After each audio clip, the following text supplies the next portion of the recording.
Today, we're taking a look at the HK MR762 LRP2. Thanks for watching. It comes in this beautiful olive drab coloration pelican case. The model is a 1720 case, in case you're wondering. This is, of course, the HK MR762 It is the LRP2. The LRP is the long rifle package, and it has a number of long rifle style of accessories on it that are very nice indeed. It comes in this beautiful, probably flat dark earth, maybe it's coyote coloration, I don't know, I didn't look it up or anything, but it's beautiful. The website doesn't say. It's an HK proprietary Super Ninja brown color for you operator types.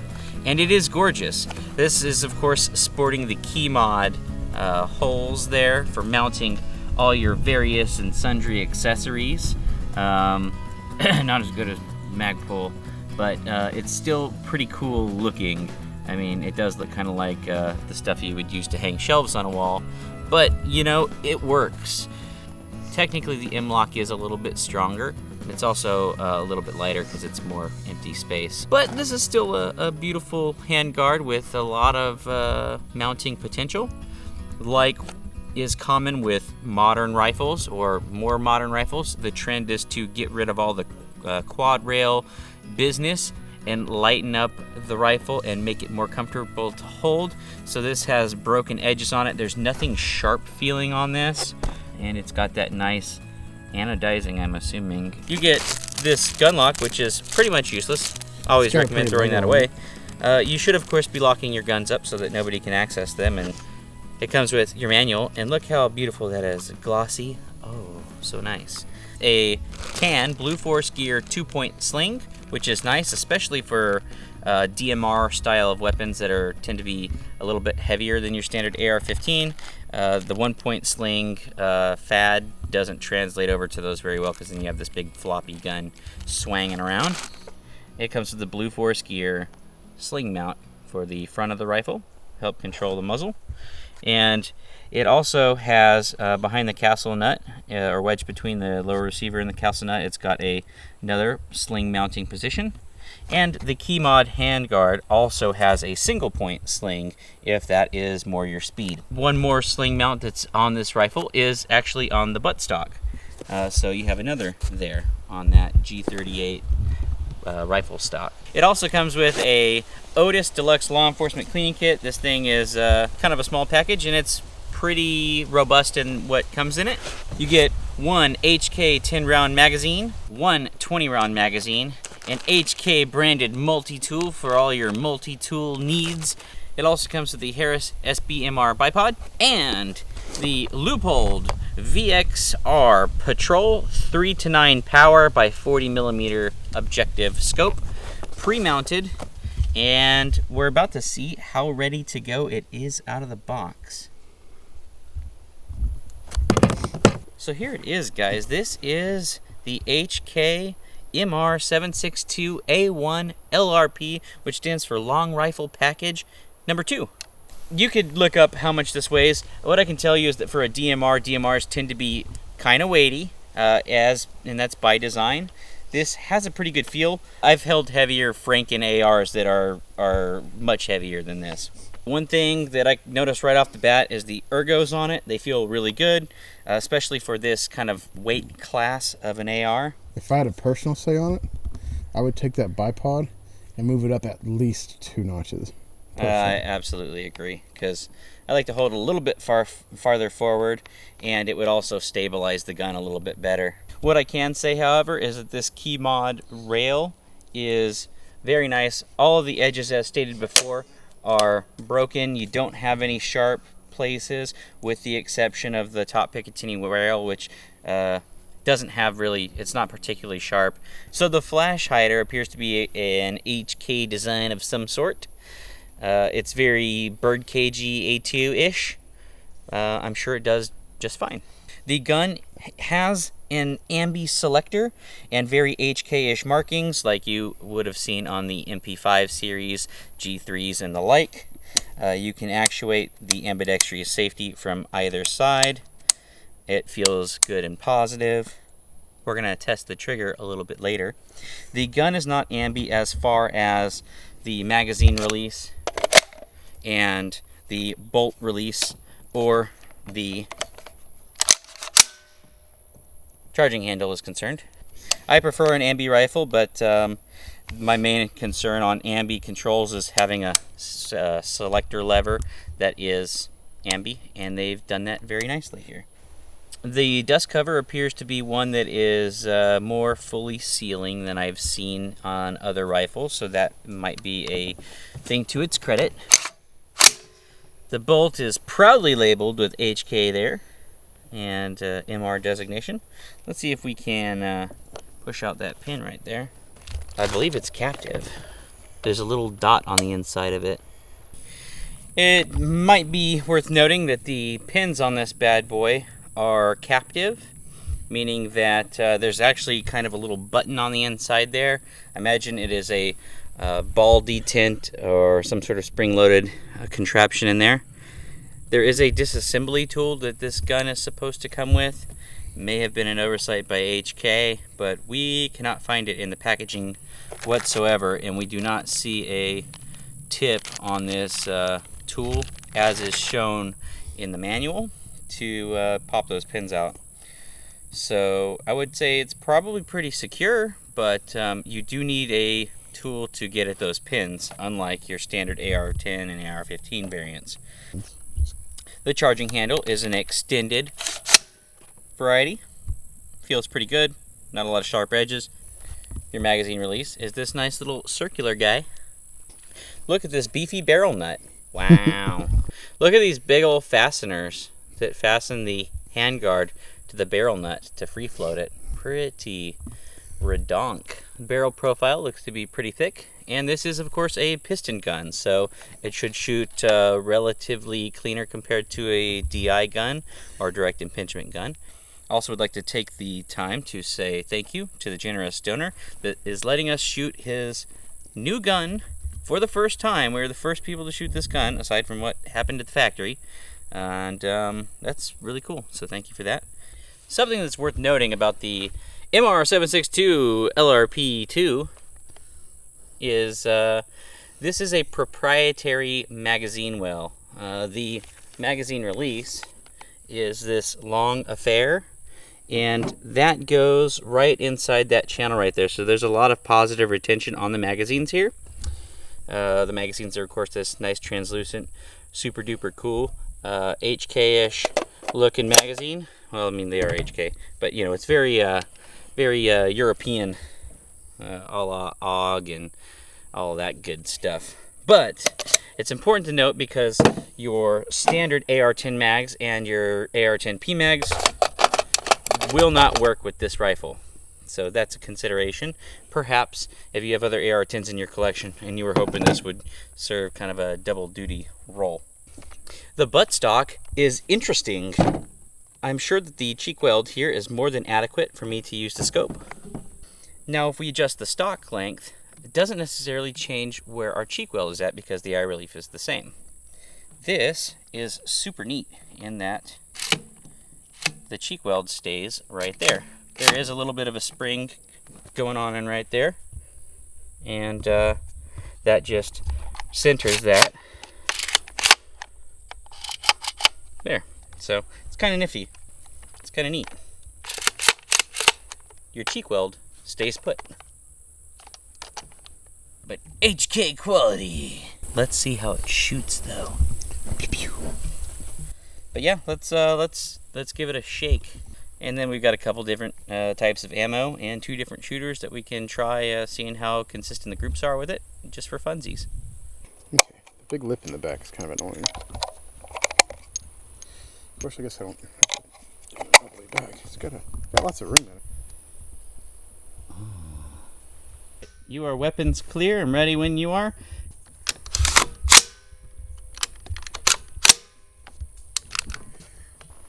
It's canted. Slightly to the right.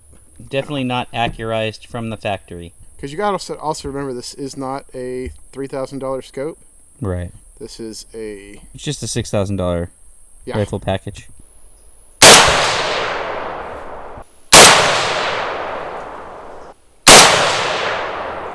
How does that trigger feel? I hate it. Really? This gun is putting the cases in a pretty small little area over here, so that's handy for you reloaders. So, I don't know what this trigger is exactly. So, if you'll notice here, this is a two-stage trigger, just like the other one is. We have the wall. You squeeze, and it clicks. Right?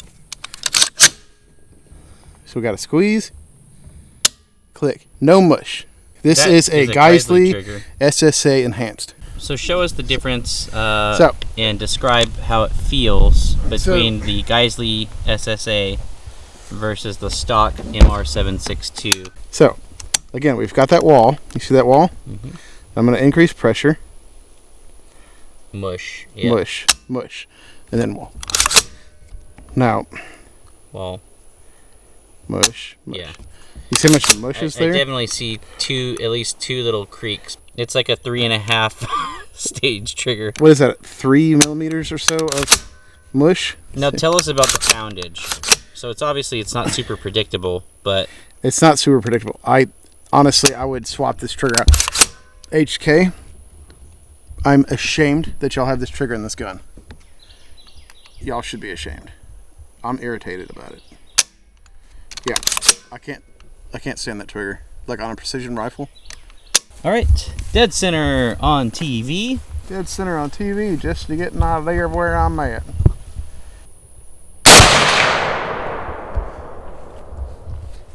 Where the f did it hit? It appears that it did not hit the TV at all. Verdict is no. They did not accurize or sight in the scope at the factory. For an MSRP $6,900, I'm a little bit disappointed at this point. Just saying. Okay, this has an MSRP $3,000 over the non-LRP model. If you want this rifle, which I don't blame you because HK makes good product and so far it seems fine, save your $3,000 and get the $4,000 MSRP one. Get yourself a better scope so you can save your $3,000, get a $1,500, $2,000 scope, which will be much, much better, preferably first focal plane if that's what you go. You can still upgrade to this for what, $100, $200, something like that. And the bipod, Harris bipods are not $1,000. So I cannot figure out why this one is $3,000 more than the other one. I like the gun and it's pretty, but it's not $3,000 more than the other one. My opinion. Yours may vary. Comment down below. Aiming for the bottom left guy.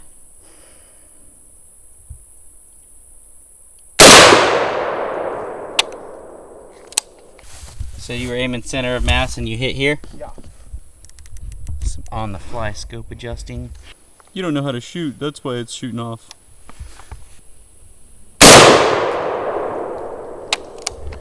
Well, that's a lot closer. I got some artistic lens flare here.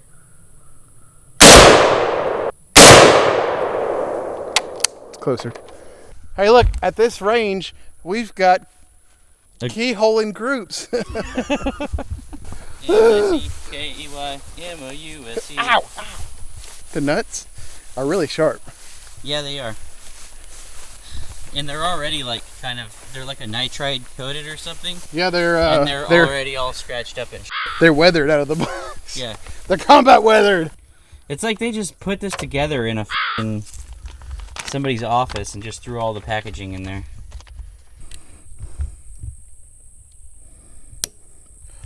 I'm just saying, something I should have done at the factory for that expensive of a scope.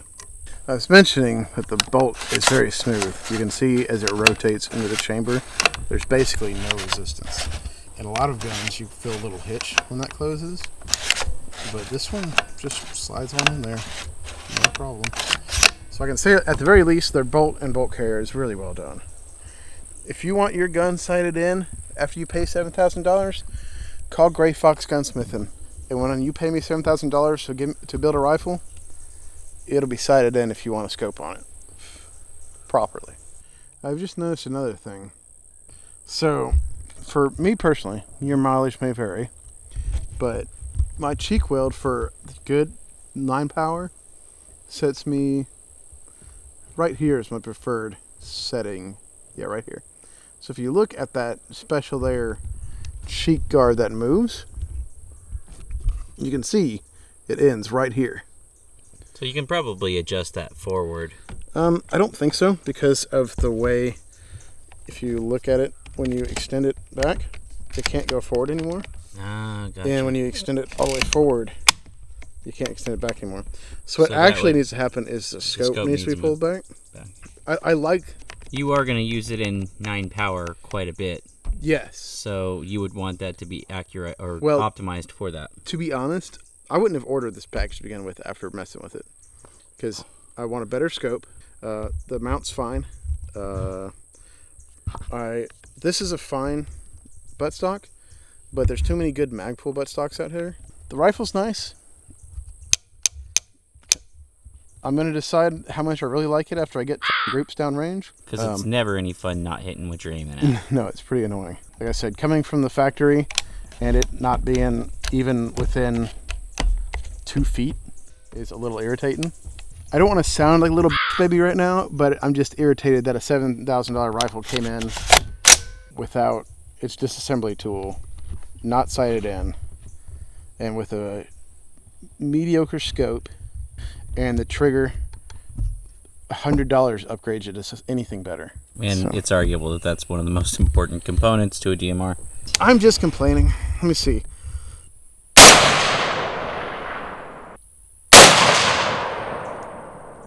No hit? No hit. No hit. No hit? No hit. It did not hold open on that last shot. Yeah, did not hold open. We better adjust the gas system because, like with the RFB video, oh, and you didn't adjust the gas. You should have to adjust it for every single factory load that you put in, and you should have to readjust your gas settings. I will say this. The RFB has its issues. One of those is that it's not a very robust option that allows you to use multiple types of ammo in it. Indeed. Personal opinion. I will say that they don't charge $7,000 for it. This boy in Vietnam. Mazel tov. Shooting high. A lot of inches high. Yeah. That was very slightly lower. Did you adjust the gas properly? If it's not holding open and it's not chambering rounds, then Let's try this we're again. probably just dumbasses. That didn't look like a very small adjustment. No, I did not, did it?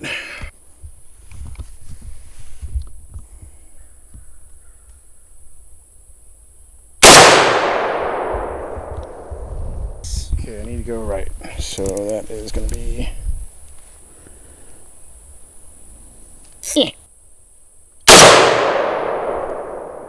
On the edge of the red.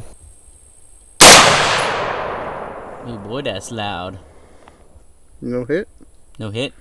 No hit. No hit. Mm-hmm. What happened there? You got a little bit of growing pains there, it would seem.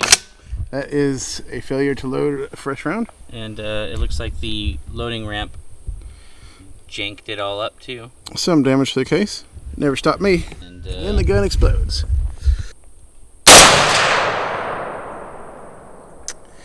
That went high. All right, the not holding open last thing. It's very watery lube.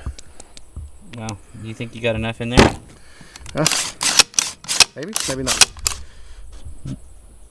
What they learned me in the Marine Corps was, if it ain't shooting right, throw it on there till it's dripping. This is good. If you want bulk ammo, buy this. There's no reason I can think of this rifle would not be shooting it properly. I don't want to hear no about it's the ammo. Low center on the TV. Wow. You can probably see it from here. High? This is very mathematical.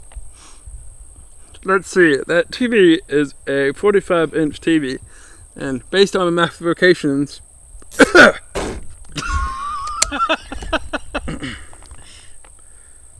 center of the TV,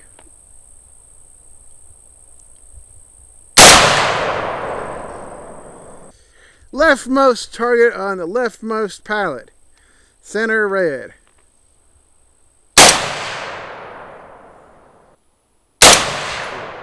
I pulled that left. Should have been in the center.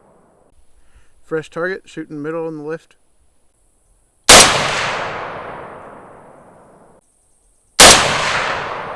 Okay, let's Drop that a little.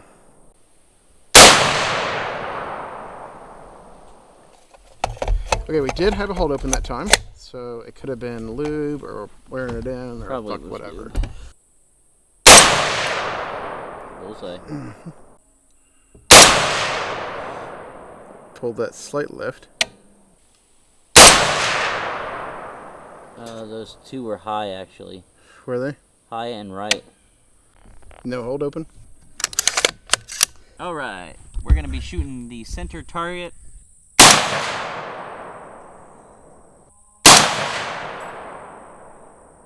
I think you are hitting.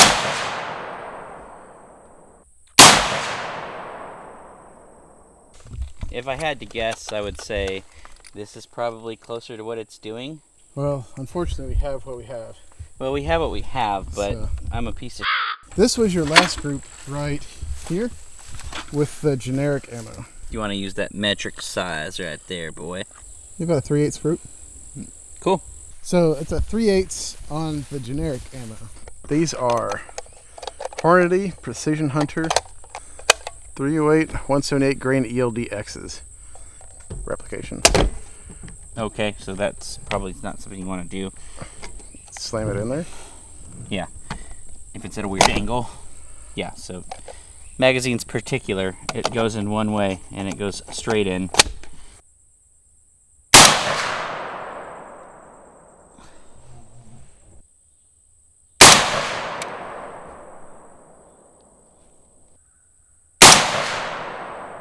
I hate that trigger. You're not. So no, I know. I just want to show that. So the thickness of the magazine goes right in between the rim on the case. So when you were loading this up earlier, you got that hung up on there. Mm-hmm.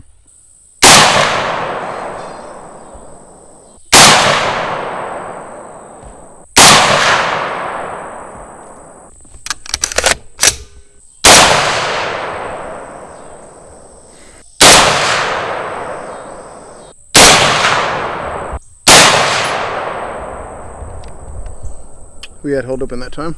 So far on the higher dollar ammo, we're having good hold.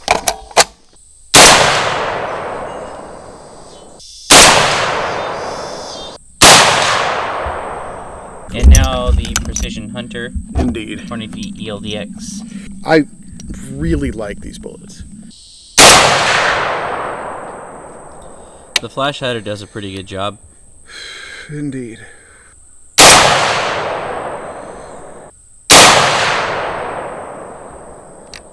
Hold open. I'm cooling it down, guys. We're gonna have bullet cook-off in the chamber.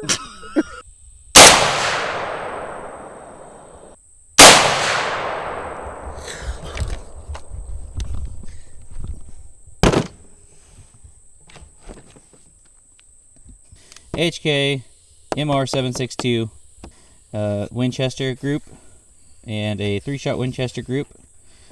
This is using the same rifle with Hornady ELDX. Precision Hunter 178 grain ELDX. Winchester group is approximately 1.5 inches. The second one, about the same, about 1.5 inches. See, this is the worst Hornady shot there, and it's almost an inch. It's slightly over an inch. First one, this Hornady group, is you can see it's about my group's over here. I wasn't impressed with the Winchester. Winchester's doing about 1.5-ish. Yeah, 1.5, 2 inch with William Briddon. Yeah, that's about 2 inch. That's not. So the Hornady ELDX Precision Hunter. Slightly over an inch. And the top one, let's see, the furthest is probably this one here. Clearly the little bit more expensive ammo is treating our targets a little bit better. About 1.5 inches with the cheaper Winchester, and then the Hornady's are 1 inch or under. Best group of the day with the $15 a box Federal ammo. Yeah. Make sure to comment, like, subscribe, share, all of those wonderful things. There's a lot more fun stuff to come on Peace, Love, and Guns. Okay, guys, today is tomorrow, and we slept on it.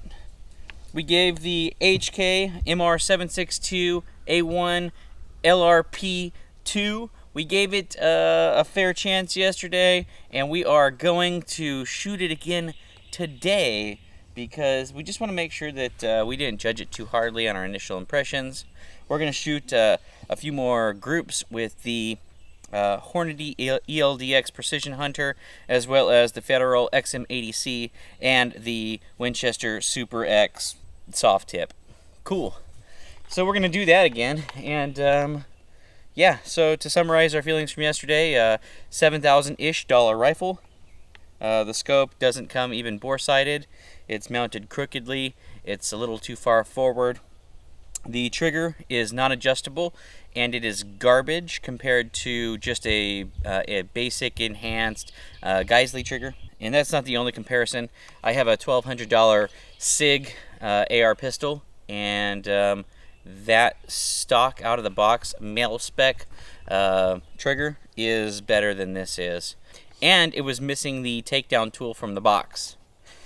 We did wind up taking it apart today just to take a look at it, and the bolt is proprietary. They have actually a bolt safety in it, like you would see kind of in a Glock or whatnot, so kind of like a plunger style safety.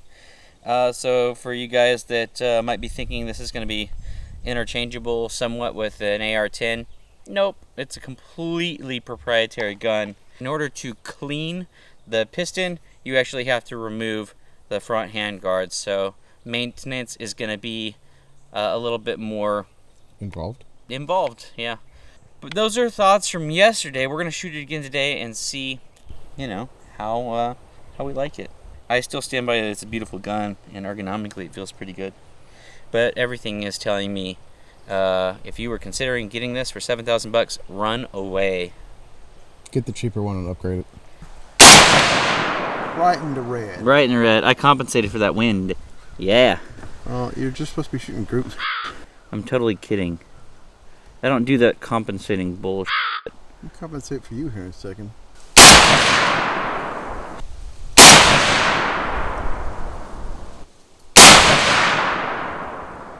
Bolt is holding back.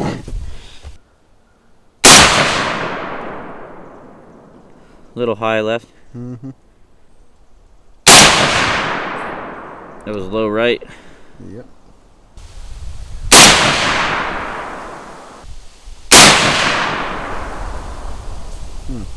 That's that heat mirage, boy.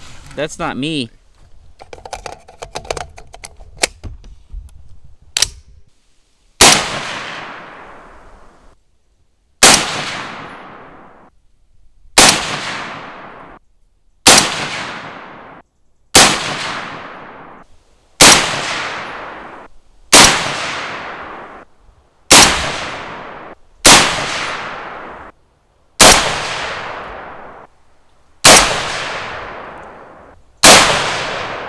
So yeah. So with this target here, we can see I'm a better shooter than you. Right. That goes without saying. The consistency that I have with that gun. Yeah. Because they could be totally completely the same. You know what I mean? But the thing is I equipped that gun, for less than half the price of what that HK came in the box at. And we're easily twice as consistent. And it's easier, more pleasant to shoot. SIG DMR,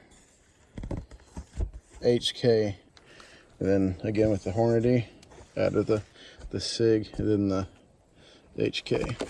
And then we did the same thing here, right? Even the bad group that I shot with the SIG, with the bulkish ammo. Well, it is definitely bulk ammo, but I mean, your SIG handled the bulk ammo quite a bit better than the HK did. Yeah. And then with the HK versus the SIG on the premium stuff over here, It's very close if you don't count this flyer, but there was that flyer, so. I think that theoretically, with the right stuff, they could be shooting the same. And Sure. the HK may even be more accurate. Sure, if we had more money to test more types of ammo. My issue is that it's a $7,000 rifle for a reason, and it's because they are packaging it with a bunch of extra stuff that doesn't equal the difference from it and the basic model, and then they're also stamping an HK logo on it, so it should be doing better than it is. And if your gun that costs half as much fully equipped is shooting almost twice as good with 3 different types of ammo, it tells me it's not just the ammo. That figure's right. It's you spent about half as much on that gun, and we're getting almost double the consistency. Yeah. But that's what we're talking about. We're talking dollar per dollar. For sure. This gun, your gun is twice as accurate, and it costs half as much. So that says to me it's 4 times better. We all know that the #1 test of a precision rifle is how well it bump fires. So we got a 20-round magazine loaded up, and let's go ahead and heat it up. Of course, it's not going to do it because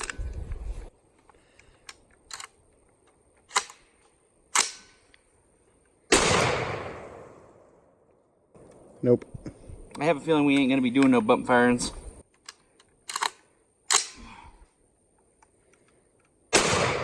Nope.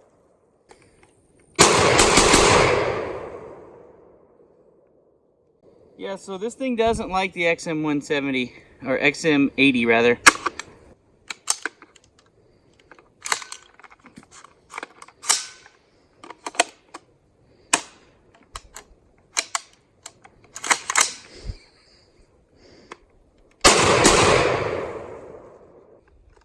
They ejected it. Failure to feed. Failure to feed.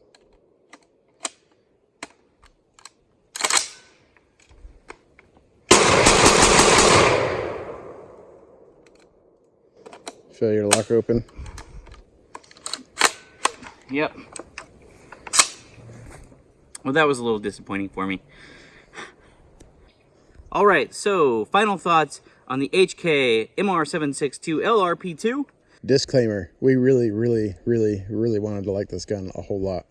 I have to say I'm underwhelmed. Would I spend $7,000 on this if I had $7,000 to spend? The answer is resoundingly no. I wouldn't do it. For $7,000, I wouldn't buy it. You can get twice the gun for half the price. I think that we've kind of showed that. If you absolutely love HK, I don't blame you for that. They make good stuff. This rifle, as set up, is not worth the money that you're going to pay for it. We really wanted to like this gun. I feel like we've given it a fair shot. To summarize again, the scope isn't even bore-sighted from the factory. It's not level. It's too far forward. The disassembly tool wasn't in the box. The handguard has to be removed to clean the gas piston, and the trigger is absolute trash. We fired 3 different types of ammo out of this and a second gun with all 3 types of ammo. The second gun bested it, almost double accuracy and precision.